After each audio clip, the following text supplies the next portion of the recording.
আসসালামু আলাইকুম viewers, Sabinus কিচেনে তোমাদের স্বাগত জানাই। আজ আমি তোমাদের কাছে নিয়ে চলে এসেছি কচুরলতি রেসিপি।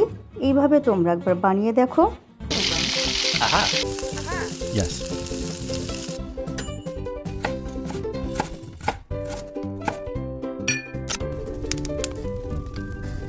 Wow.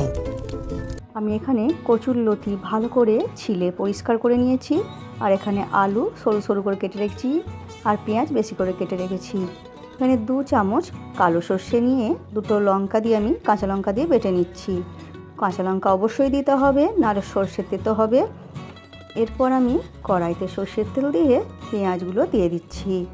এরপর আমি আলু কুচিগুলোও দিয়ে দিচ্ছি, আর দিয়ে দিচ্ছি কচুরলতিগুলো।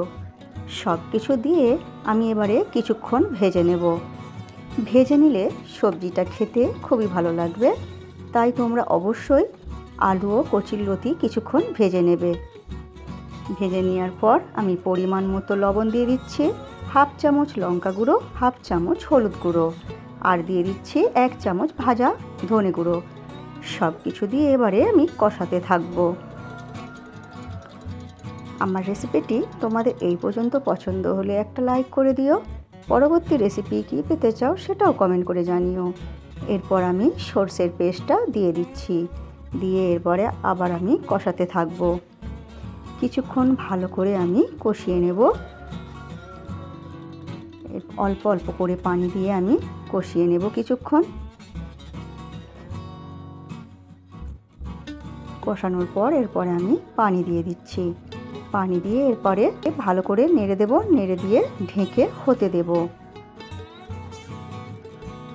এইভাবে যখন মাখা মাখা হয়ে আসবে তখন আমি 1/2 চামচ চিনি ছড়িয়ে দেব স্বাদটা ব্যালেন্সের জন্য। এরপর ভালো করে নেড়ে দিয়ে শুকিয়ে নিয়ে এরপর নামিয়ে নেব। নামিয়ে তোমরা ভাত রুটির সঙ্গে পরিবেশন করো। আমার রেসিপিটি ফেসবুক থেকে দেখলে ফলো করে দিও, ইউটিউব থেকে দেখলে সাবস্ক্রাইব করে পাশে থেকো। আমার রেসিপিটি শেষ পর্যন্ত দেখার জন্য অনেক অনেক ধন্যবাদ তোমাদের।